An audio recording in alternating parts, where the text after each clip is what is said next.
following is a presentation of the Fellowship Church at Anthem, a community of faith, love, and hope. For more information, please visit fellowshipanthem.com.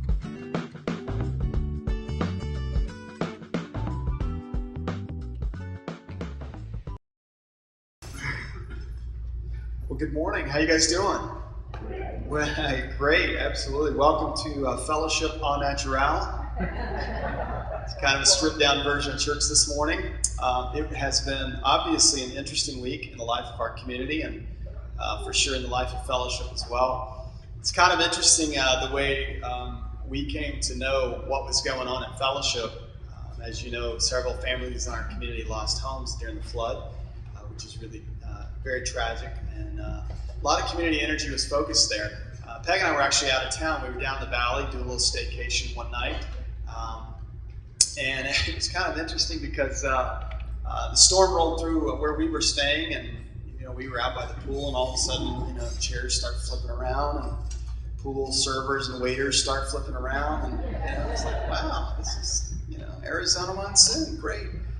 And so then a couple people started calling me. It's like, hey, there's some water coming into the church. And I'm like, oh, okay, well, that's, sometimes it happens when the monsoon comes. It's not like an airtight, building. And I didn't know, how much water was in the building, but apparently there was a lot of water coming in the building. So I didn't really think a lot about it. So Peg and I left the pool area after the monsoon sort of cleared. We went up to our room, and when we walked into our room, our room was flooded. So there was like that much water standing in our hotel room. And I thought, well, okay, I guess there was a lot of water here. I get to church the next day. Guess what? Same song, different place. And I'm like, okay, this is the theme in my life now, apparently. And really quickly, we began to obviously assess that we had a lot of damage to the church, and this whole area that you're sitting on right now was completely flooded. It was underwater, not like neck deep, head deep, waist deep, but enough that the whole thing was wet. And you can kind of see around the walls in the back there where it kind of went up against some of that. And then, of course, the whole lobby area was underwater as well.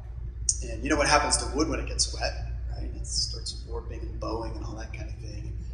So I reached out to our team here at Fellowship Church, our financial team, and also our advisory council. I said, hey guys, we got some issues. And so we began to call some people. And I want you to meet a couple of the people that we called right away because one of them is right here. He's one of our own. And I want to introduce you to Danny Spruce and Anthony Colon. Guys, will you guys come on up here? Give these guys a big hand.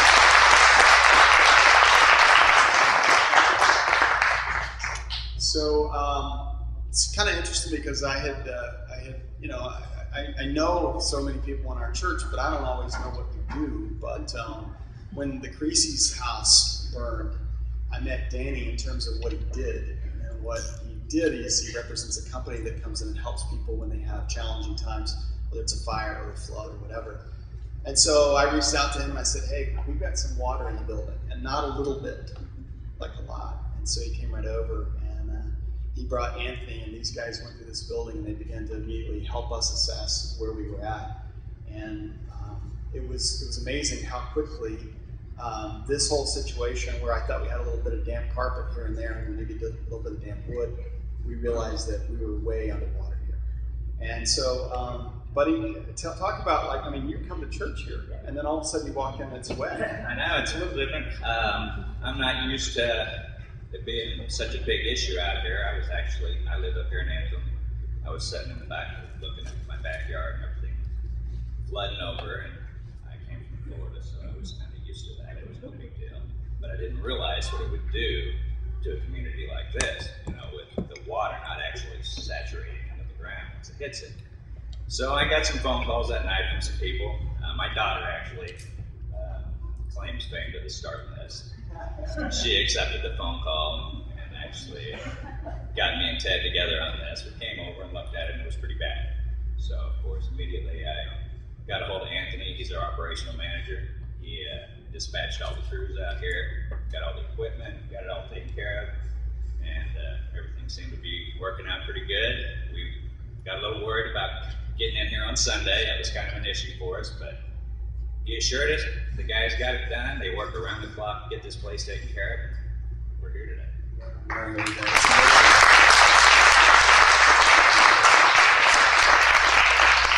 So Anthony, I know we had crews that started moving in here from ATI, this is the company that these guys work for, and at like the height, how many people were inside this building making stuff happen? About 35 people.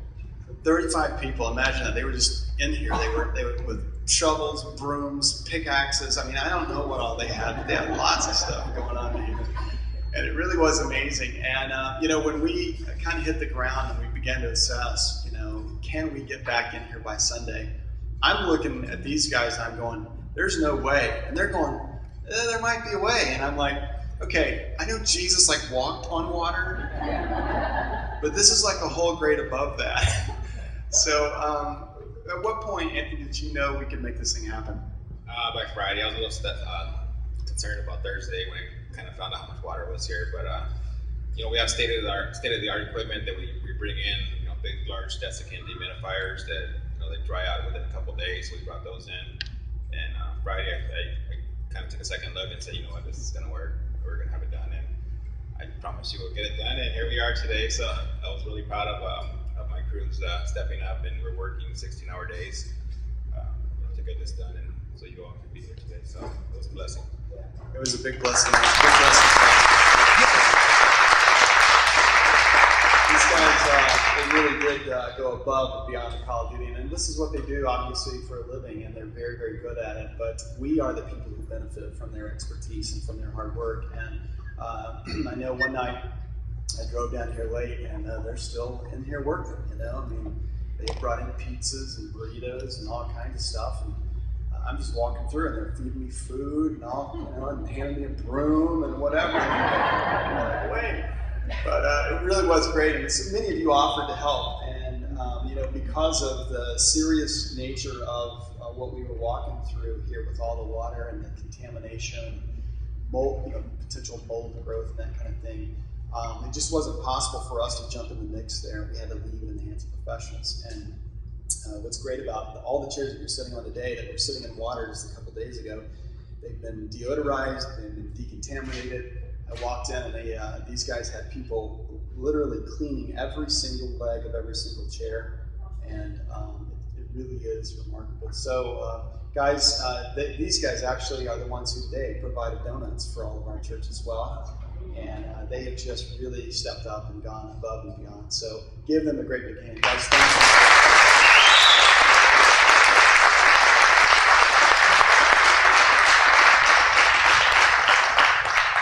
Well, it really was an interesting week in the life of our community. When I woke up the next morning and I'd begun to see some of the news reports and checking out the most reliable news report, of course, Facebook. It's so interesting because every single post on Facebook that next morning and really the night of the storm contained one word. All of them contained the same word. You know what it was? Crazy. That storm was crazy. I mean, think about it. When I said that, some of you recognized how many times you used the word crazy to describe the storm. I've used it.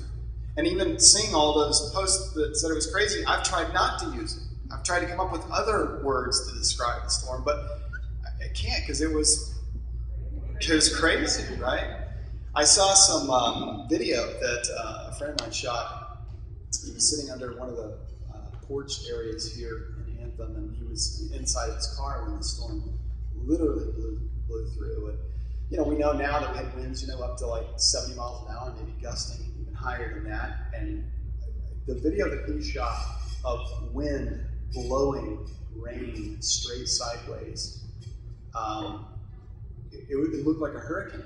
I mean, literally, it looked like a hurricane. I couldn't believe it. Having not been here when it happened, I was even more amazed at what I saw on video.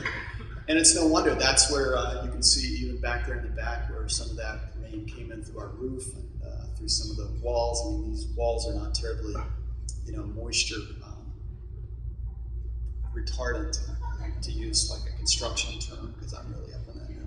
But really, it's great to see our community rally to our need. And I know some of you walked in this morning and you didn't know about it, and we really tried to work hard to get word out about what happened here through Facebook and through email. So if you didn't get an email, do one of two things. Check your junk mail, because sometimes I wind up in the junk mail.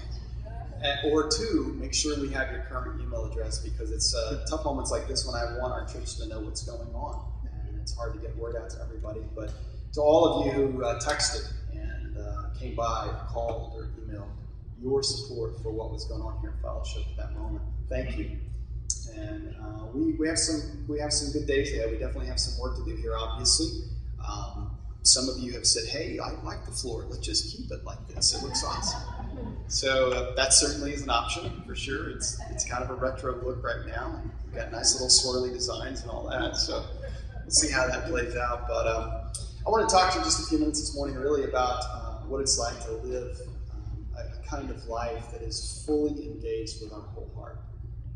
Because, you know, when we go through moments of craziness in our life, whether it's a literal storm that blows through our community, and thankfully no loss of life, but certainly have several families this morning that are dealing with loss of property and loss of home and don't have coverage for that, and we see our community stepping up to help them.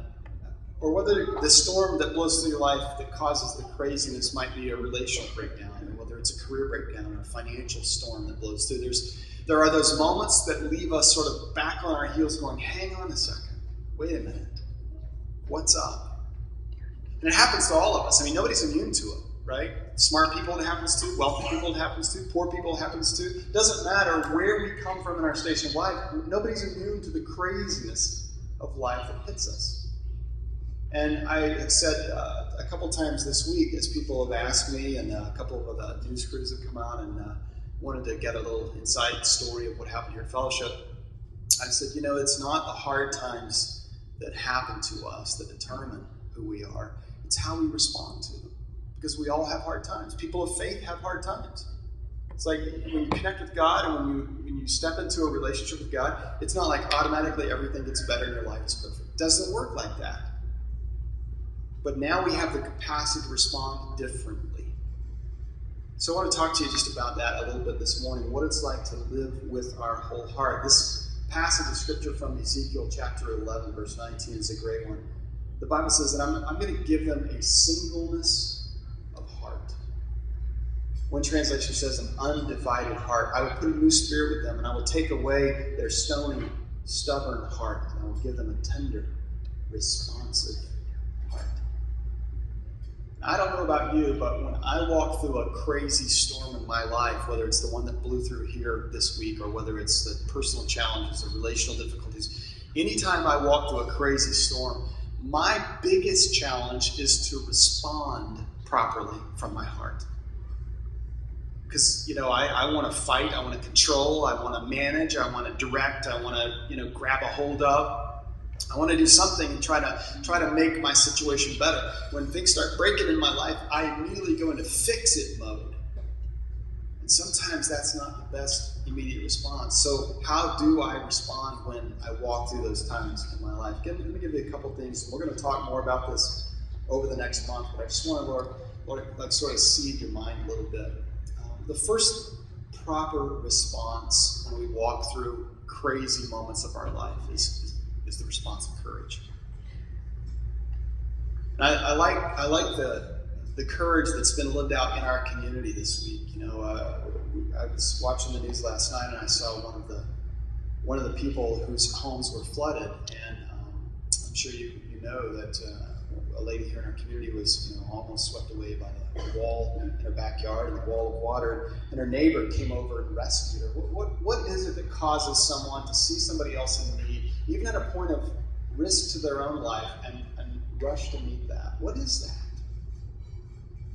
Well, there's certainly an element of heroics involved, but at the heart of heroics is really about courage. I don't know if you know this or not, but the word courage at its origin literally means heart. It means heart. Now, it's interesting to see courage played out in our lives every single day. I've seen it a lot in the Olympics, haven't you? Do you guys know who Oscar Pistorius is? You will when I tell you. He's the guy, he's the double amputee that has these blades for lower limbs on his legs, and he's running in the Olympics, not the Special Olympics, the real Olympics. Can you imagine how much courage it takes for a guy to go, you know what, I lost my legs from here down, but I'm gonna find a way. That's a lot of courage. Imagine how many people told him no. The Olympic Committee told him no at one point. But he's like, no, I'm going to find a way. Because there's something in his heart that says, I got to do this. This is my thing. We're inspired when we see courage lived out in front of us. It calls it out of us. It causes us to want to engage in courageous behavior in our own life. Courage is a great response to the craziness of life. Jesus was out with his buddies, and they were sailing in a boat, and a storm blew up, and he was down below taking a nap, because that's what you do when you're the Son of God. Just go down below and take a nap. All your buddies are in panic. And they came and they woke Jesus up, and they're like, hey, there's a storm. And look at what Jesus' words were. In the middle of the storm, in the middle of the ocean, they're just about to go down, they're about to capsize. And Jesus says to them, don't be afraid. Take courage. It's available. You got to take it. So our capacity to respond to our crazy moment of life with courage is about our willingness to take it, to take hold of it, to apply it, to engage it. Psalm chapter 27, verse 14 talks about courage. It says, wait patiently for the Lord. Be brave and be courageous. What's courage look like for you? What does it look like for you? Courage for some of us means just taking on the challenges in front of us. It may be the next immediate challenge of our life. But we step in and we go, you know what? I'm going to do this thing. Courage is not about walking through a moment without fear. It's not about that. It's about actually taking the fear on and going, you know, I don't know if I'm going to survive this, but I'm going to try. I'm going to try. So for us, courage is an appropriate and adequate response to what it feels like to live a wholehearted life. Here's the second piece. This is one we can probably all identify with this week, and that's compassion. Compassion is also one of those responses to a moment of craziness. Because in the moments of craziness, we're like, oh, geez, it's like meltdown time. Kind of had, one of those moments this week when we walked in and there's like water everywhere and things are like squishy. And it's like, okay, what do we do now? Courage kicks in and you go, all right, let's call some people, let's figure it out, let's make some things happen. And then compassion comes alongside, because compassion gives me the ability to hurt with someone. I have a whole new capacity to hurt with people that have been through moments of pain because of what we experience. Our church will this week. We will have hurt with capacity. Having compassion for others begins with having compassion for myself. If I don't feel compassion for myself, I can't feel compassion for you. So my response to the craziness of life in my own life is, you know what? You got to have compassion for yourself. I like to think of compassion sometimes as being with. Just being with, being present. There were a lot of people this week who called or texted, and they knew that there wasn't anything physically that we could do, but they just said, you know what, we're with you. We're in this with you. And those are people outside of our church that were calling in and texting and emailing. We're with you. And one of the things that allows us to be with someone when they're going through their moment of craziness is the moment of craziness that maybe we just came through. When I was talking with Danny and with Anthony, and we were trying to figure out whether or not we were going to be able to meet here, and I was emailing and talking back and forth with our Fellowship Advisory Council, and we were trying to figure out where would we go if we couldn't meet in here, and we were working on plan B's and C's and D's. We were thinking about meeting outside, and of course we knew this, today it was going to be like 140, so that was not a great one. And it's interesting in that moment of our craziness, somebody reached out to us It was another church. In fact, a couple of other churches reached out to us. One of them right across the street, Cross of Christ. I texted Kevin Cosberg and I said, hey, do you have any damage from the storm? And he said, no, do you? And I said, yeah, we do. And he said, are you guys going to be okay? And I said, I don't know. I'm not sure if we're going to have a place to meet on Sunday. And he said, well, what can we do to help? And I said, just cancel your services and we'll come over there.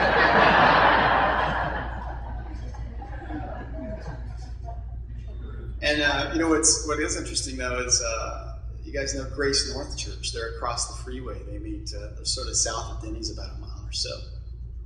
But a couple of years ago, before they built their building, they were in a tent. They were in one of those big tents. And a little big windstorm came through, knocked their tent down, and they didn't have a place to meet. They were the first people to call me. And they said, hey, we heard you had some storm damage. If you need a place to meet on Sunday, we have 2 services. We'll cancel one of our services, and you guys can take over that time slot. Bring all your people over. Our children's workers will work right alongside your children's workers. We'll man the cafe for you. If you need help with electronics or band or whatever, we're totally at your disposal because we know what it's like. Isn't that awesome? So if you see some people from Grace North, just say, hey, thanks for your witness. They won't have any idea what you're talking about. But you say, remember the tent on our floor and all? I got it. Because that's what compassion does. It opens us up and creates solidarity with us. Psalm chapter 112, verse 4 says this, light shines in the darkness for the godly. They are generous, they are compassionate, and they are righteous. So, what is it like to become people of compassion? We just have to step into somebody else's pain with them. And some of us would be like, I'm just not very good at being compassionate. Then you need more practice. Because that's how we get better, right? We just work at it. We practice it. God's Spirit lives within us. He works within us. He softens our heart. He turns our stony heart into a tender heart. And we respond to the craziness of life that other people are walking in with them. That's compassion. One final response of a wholehearted life to the craziness of our life, and that is connection. It's connection. And I think in moments of challenge to a community like what we've just walked through this week, it increases the opportunity for connection. We have to take advantage of that. We have to step into it. I think of connection, I think of that energy that exists between people. When Pastor Scott from over at Grace North called me and said, hey Ted, I heard you guys have some challenge with your building. You can meet with us. There was an immediate connection there. It's a connection because there was a transfer of his life energy into my life energy and into the energy of our church. That's what connection is. It's when we connect it, when our energy exchanges in life and we know that we have been seen and we have been heard and we have been valued. When somebody steps into your life and says, how can I help you? I want to help you. I want to help make your life better because I know what it feels like to go through what you're going through right now. We know, somebody values me. They heard my pain. They heard my cry. What does it take to foster that connection? What does it take to make that connection happen? It takes one word we talked about a little bit last week, and we're going to talk more about it over the course of this month. It takes vulnerability. And all of us would go, I don't want to be vulnerable. I don't. Sometimes vulnerability is forced. This week was a moment of forced vulnerability. Remember I talked about that last Sunday. Sometimes vulnerability is forced on us. We have no choice but to open our life up and go, I need help. That was one of those moments for me this week. I need help. When I reached out to Danny, I said, hey, Danny, we need help. It was kind of more like, we really need help. But he responded. I opened up. I said, we got to have help. I reached out to our council. And I said, guys, we're going to have help. One of the things that we love about our kids is their brutal honesty.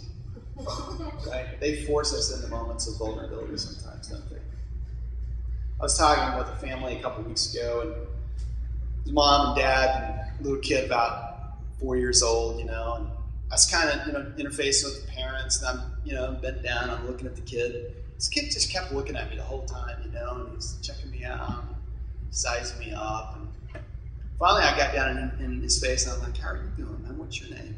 And he's like, what's wrong with your tooth?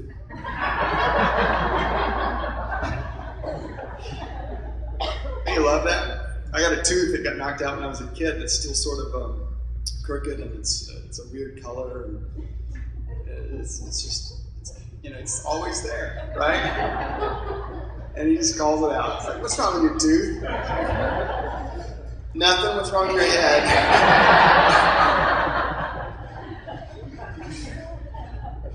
Those moments when we risk being known for who we really are rather than who we want people to think that we are. That's vulnerability. And when we do that, connection just happens.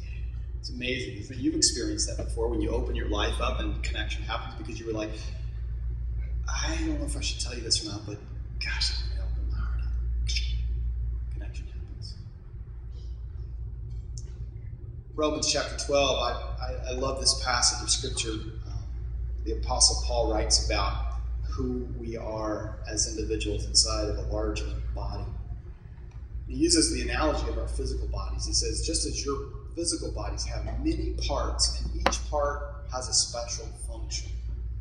Right? So my fingers make good fingers, they don't make good eyeballs. My eyeballs make good eyes, they don't make good ears. Each part functions in a special kind of way. He says, so it is with Christ's body. We are many parts of the body, and yet we all belong to each other. Man, I love that. I belong to you and you belong to me. We belong to one another. We are one. We are connected. And when we open up our hearts, we gain the capacity to demonstrate, realize, and experience that connection. But it takes a moment of vulnerability. Sometimes it's forced, sometimes it's voluntary. When I'm willing to say, hey, this is who I really am. I hope you like it. If you don't, I'm sorry. But this is who I can't be something, someone I'm not. So I wonder what your storm's like this week. I wonder what kinds of things we're going to face. When we were talking last Sunday about the challenges of life and vulnerability and whatever, none of us had any idea that this week was going to hold this for us. Some of us have been affected greatly, others of us not so much. But none of us had any idea the storms of life that are coming, that are right around the corner. Sometimes we can't even see the clouds, they just boom, they pop up, and there they are. So how are we going to respond? Courage, compassion, connection. All great responses from a place of wholehearted living.